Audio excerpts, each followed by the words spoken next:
So, hello everyone. I'm Nils Karlson at the Ratio Institute in Stockholm. I'm a professor of political science, but also an economist. And I'm going to talk today about the non-intended consequences of regulations, what we have forgotten since 1989. Back then, the Berlin Wall fell, the Soviet Union fell apart, Eastern Europe became free.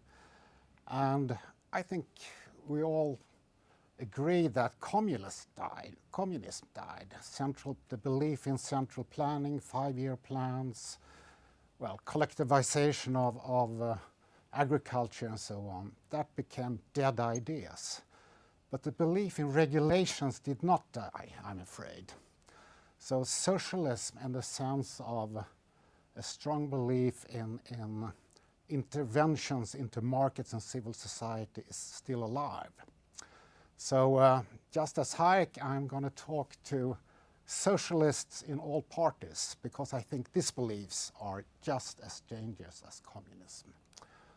And it's important to understand that laws are very important to the free society, to the open society, to the market economy, and to civil society, to independent communities, and to individual liberty, of course. We need simple rules in complex societies.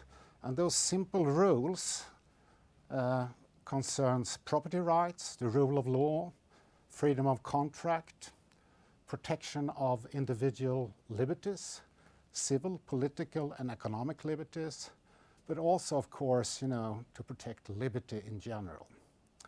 So given that we have these basic, simple rules, market, civil society will flourish. That's the basic idea from Adam Smith, Hayek, Karl Popper, and onwards. However, regulations is a different thing. Regulations are interventions into markets, into civil society, into communities, in order to reach specific outcomes. And I will give a number of examples here. And these kinds of interventions, regulations, they tend to produce self-enforcing processes that in the end contributes to unintended and often counterproductive consequences that are very dangerous to society. So in my own research, I've made a distinction between what I call two kinds of interventions of this kind that causes this kind of large-scale unintended consequences. And the first kind I call the logic of conceit. And this, I think, is the most important type. It concerns benevolent interventions. Politicians, voters, interest groups, they want to promote the good society, they want to promote social justice, they want to handle all kinds of social problems that we see in our societies. When it comes to inequality, when it comes to unemployment, when it comes to lack of housing, when it comes to all kinds of things that we don't think really work. So instead of relying on markets and civil society, many people want to interfere into those spontaneous orders, as Hayek called them, in order to promote these good things. So that's one type of interventions, one type of regulations. The other kind is what we may call the logic of opportunism. This is special interests, self-interested politicians, various groups in society want to promote their own interests, stifle competition, get benefits, subsidies, and things like that, privileges to their own group. These kinds of interventions, both kinds, usually starts with these good intentions. And let me give a couple of examples here. Rent control, something that most Western societies have, including Hong Kong, in fact, and many other places. Well, Hong Kong may not be that free anymore. But anyway, it was introduced because housing is such an important social good, especially for poor people. It's very costly to live, to get a house, to get a rental apartment. Therefore, politicians, voters wanted to control the prices of rents to keep the cost down. So they introduced a price control in these housing markets. As a consequence, you started a process where, well, there became a lack of housing. More people wanted to have those cheap apartments, of course. So you constructed new social problems. Lots of people wanted more housing, so you started to subsidize the construction sector, for example. But then the inputs into the construction sector became more costly. You start to regulate those sectors. And you got a kind of self-enforcing process where one intervention caused new social problems, which legitimized new interventions and so on, in a very, very, very dangerous process, ending up with a larger states, more and more subsidies, more and more regulations. This is typical. Another example could be employment protection legislation. For example, you all know that youth unemployment is very high in Southern Europe, in countries like Spain, Italy, and Greece. Well, that's caused by these, from the start, very benevolent interventions. You want to promote security on the job.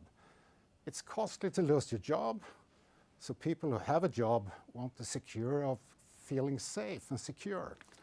So they introduced legislation, interventions, regulations here to strengthen the position of people in their employment.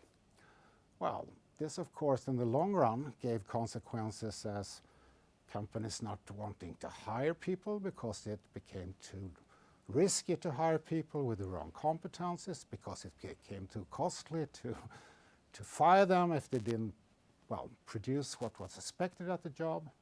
So this also in turn caused this kind of new policy-caused social problems, which, well, created a demand for new interventions, for new regulations. And you've had, in the end, as we have, not only in Southern Europe, but also in a country like Sweden, insiders and outsiders on the labor market, which is a huge problem, of course.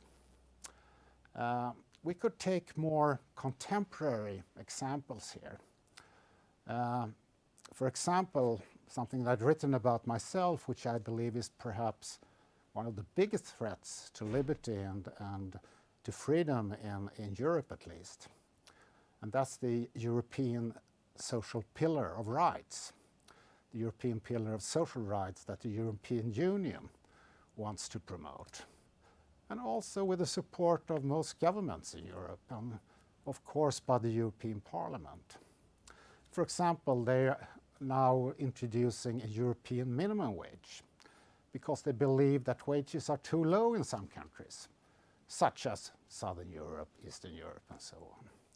So what happens is that, well, they increase the wage floor, which you cannot pay less than this. This means that unemployment will rise, of course, in those countries. And also it becomes a protectionist measure for workers in the richer countries in the West. So, and again, you start this process where a benevolent, perhaps benevolent intervention starts a process where you get these unintended consequences, policy-caused social problems, which after some time legitimizes new interventions, new regulations, and you get this process of an ever-increasing state. Kind of tyranny in small steps. Just to give a last example, over the last year, all of the world have seen lockdowns, restrictions on public meetings, restrictions on mobility, traveling, and so on. These kind of interventions will have the same, and they actually have already these kind of unintended consequences. So you see increases in mental health problems, you see, of course, rising unemployment, you see lack of economic growth, you see all kinds of things that would legitimate new regulations, interventions into markets and civil society. This is, as I said, often very counterproductive. It destroys the spontaneous mechanism, the ways markets work, the way communities work, the way civil society works. And in the end, you will have very dangerous long-term consequences. One such example, which occurred, if we go back to think about 1989, is that for a long time, for about 20 years after 1989, economic freedom in the world increased. The number of democracies in the world increased. But in the last few years, and this is very sad, economic freedom in the West have flattened or even fallen a little bit. You see the rise of populism, you see the strength of democracies being weaker. In fact, the number of democracies, the strength of democracy, according to Freedom House, Freedom of the World Index and so on, shows a very strong decline. And this process, in the end, I think, may cause what I've called the state of state. Many years ago, I did a book called The State of State, The Role of Invisible Hands in Politics and Civil Society, where I explain this mechanism more thoroughly and with many other examples. And such a situation, it's not communism, it's not central planning, but it's a society where the state has a dominant role over markets and civil society, over communities, over families. And that's a very dangerous situation that we should try to avoid. And therefore, I think these lessons that we learned in '89 of the problems of communism, of central planning, are lessons that we should learn from the works of Mises, Hayek, Adam Smith, Buchanan, and many others for the future of not only Europe, but for the world. Thank you very much.